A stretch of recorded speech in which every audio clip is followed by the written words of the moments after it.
Bad drivers, beware. Busted by the Bus is on the move again in Moorhead, and during its first day on the road, 32 people were stopped by police for suspected distracted driving. But police think some drivers are getting the message about texting and driving. This year's campaign spotted only about half the number of distracted drivers on day one compared with last year.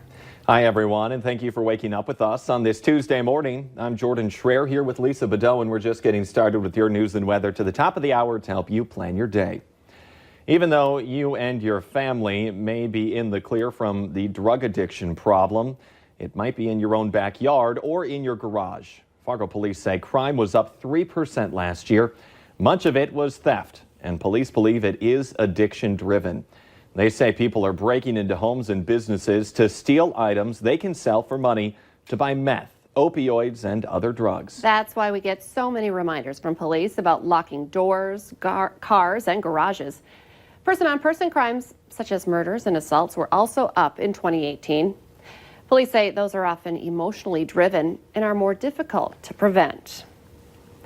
The Minnesota DNR is reminding you to be bear aware. Last week, we told you about a couple near Detroit Lakes that spotted a black bear in their yard, and now we're hearing about a black bear roaming around Battle Lake. Police posted these pictures of what they figure is a 300-pound bear that was spotted near the airport yesterday. Experts say if you feed birds, have your feeders 10 feet up and about 4 feet out from the nearest tree. Also, don't leave food from barbecues and picnics outdoors, especially overnight. Store your garbage in bear-resistant garbage cans or dumpsters, or just keep it inside a secure building until the morning of pickup. 9 minutes before 7. Springtime, that's when the bears come out, right, Lisa? Yeah, looking for some food at this time of year now. I'm sure they're hungry, and we've got some beautiful weather for roaming out and about here. We've got temperatures that are a little chilly this morning, but we'll see some sunshine throughout the morning hours. Gradually, some clouds do move into the Southern Valley by the afternoon and evening. They'll be moving in a little sooner than that up north today, but temperatures will be on the rise with a nice, strong southwest wind. We'll see a high of 68 degrees in Fargo, getting very close to that 70-degree mark today, and maybe a couple of places do reach that. Now, looking at our numbers this morning, it is chilly. We're looking at 30 in Fosston and in Bemidji, 33 in Grand Forks. It's 32 in Valley City. So there are some places below freezing or near freezing. It could be a little frosty this morning in some spots. Our winds are very light to start off at least, but again, those will be picking up today.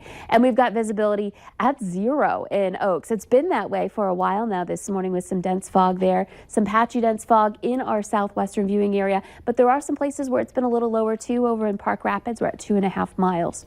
It's clear and sunny right now, but you could see those clouds we've been talking about up in northeastern North Dakota taking over, and we'll expand the view. You can see there's a large area of this. So eventually we'll see this spread into northwest Minnesota, and then gradually that will be dropping into the Southern Valley for the second half of the day. But overall looking beautiful, and it'll feel nice out there with these temperatures on the rise. Heading into Wednesday, expect some numbers that are into the 70s for some. So if we don't hit 70 today in Fargo, we'll get there tomorrow with a chance for some rain showers coming up for Wednesday evening, maybe even a rumble of thunder too, but it will be isolated, won't be widespread for us Wednesday.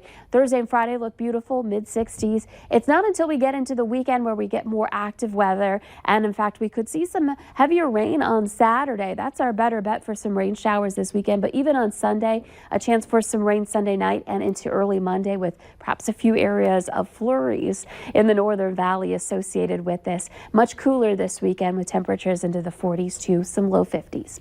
Let's check it now with Al.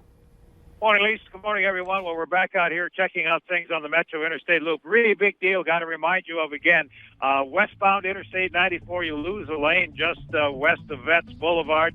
That's because of the work that's going to be going on here in Interstate 94 at Cheyenne Street. And that lane loss, if you will, extends way down past Cheyenne Street as well. We're going to eventually have head-to-head traffic out there, probably sometime this week. So make sure that you're planning for that, because we'll be shutting down the eastbound bridge to replace that one. Traffic this morning is certainly brisk out here on Interstate 94. Pretty much the same story on I-29. Travel speeds out here in that 60 to 65 mile an hour range for the most part. So they do drop through the the construction area there down to 55 miles an hour. At least that's what you're supposed to be driving. A lot of traffic on Cheyenne Street this morning. Vets Boulevard getting pretty busy as well. In fact, the town is waking up, starting to get after it. Make sure you are driving carefully today and always. Willamette Valley Today traffic. And what day is it today? It's Tuesday, Taco Tuesday at Taco John, so lay the day. It's now 6 minutes before 7. School boundary changes are always a controversial topic, and some people are unhappy with the latest discussions going on about Fargo public schools. A task force is looking at changes to address overcrowding at several of its schools and is getting input from parents. But several of them say it doesn't feel like their concerns are being heard. They're worried about walkability and the cost to taxpayers for extra busing. Another idea would create what some see as an inner city school with low income and minority students all in one location. A large group of people from the Kennedy Elementary area who are upset with the plans are meeting tonight to organize a response. The mother of a child with autism is mad about her son getting hit on his school bus and is frustrated that it took so long for her to find out about it. Amber Smith of Jamestown says her son was riding the school bus to Washington Elementary when two other kids decided to change seats. Smith says the driver mistook her son for one of the kids and then hit him on the head, even though she says he was not doing anything wrong. She didn't find out about it until the end of the school day when her daughter told her what happened. Smith says the school district and the bus company investigated the incident, and the bus driver was eventually fired. The superintendent apologized to her, and she says she's grateful for that, but says if something like this happens again, she wants to know about it sooner. There's more promising news for a boy who was thrown from the third floor at the Mall of America in Bloomington, Minnesota. Doctors have not found any evidence of brain damage in the 5-year-old boy, not even swelling in the brain. The family's pastor says doctors say the injuries look more like he fell off a bike than from a third story at the mall. A GoFundMe site for the boy has raised almost $1 million. West Fargo's new high school has a mascot. Horace High School, along with its surrounding schools within the district, will be known as the Hawks. That was the top choice in a survey of 4th through 7th grade students. The school board last night approved black and gold as the mascot's colors. Well, grab your work gloves. It's time to get busy cleaning up. The city of Fargo is asking people to start picking up litter that collected over the long winter and that has now been exposed thanks to the snow melt. Public Works officials have started sweeping the streets and picking up garbage in public areas, but it's up to you to take care of private property. Even if you didn't leave the trash that's on your property, it is still your responsibility to pick it up. Now that we have maybe put the Easter decorations away, we can pull out that spring decor to make our homes feel light, bright, and airy. The Valley Today's Abby Perchner joins us live this morning with more on how we can do just that. Good morning, Abby.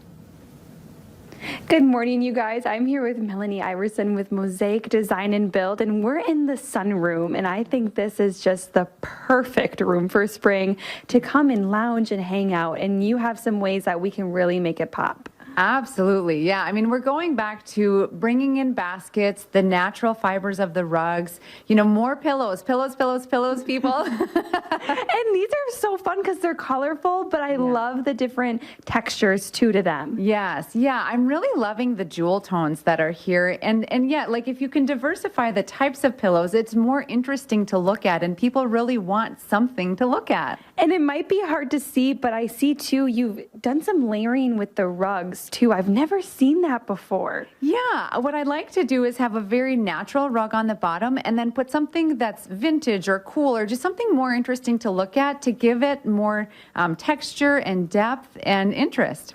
And I know you just mentioned jewel tones for colors, but what other colors are we seeing that are bringing out those accents? Yeah, I mean, I'm pink, mustard, green, anything that you see in nature, really, all of these beautiful colors that remind us of spring. And I love the gold and the plants. You can never have too many plants in spring. It's spring. That's what they're there for. And so these are just a few ways that you can really make your home that light and airy feeling for spring and keep it up all season. I think some of this might look really good for summer too. I love it. It's a mood booster for sure. Time to freshen up the house. Yeah. And open the windows. All good stuff. Abby Perchner reporting live. Thank you very much. Let's get the answer now to our question of the morning on Facebook. Here's that question. When it comes to getting a new car, 45% of us say that we have done this. The answer, cried. Happy tears. Remember, maybe you're crying because of the car payment. Or you can play along every weekday morning. Just head to our Valley News Live Facebook page. Happy tears with the weather these days. Yeah, we've got beautiful conditions this week. Today is no exception. We're looking at temperatures on their way up into the upper 60s, maybe even a 70 out there today. And sunny skies, especially this morning. We may see a few clouds in the afternoon, but all in all, a good day on this Tuesday. Very nice. The Today Show on CBS This Morning are just about to start, but remember, the Valley Today rolls on. We have more live up-to-the-minute news and weather for you right now on the Fargo CW.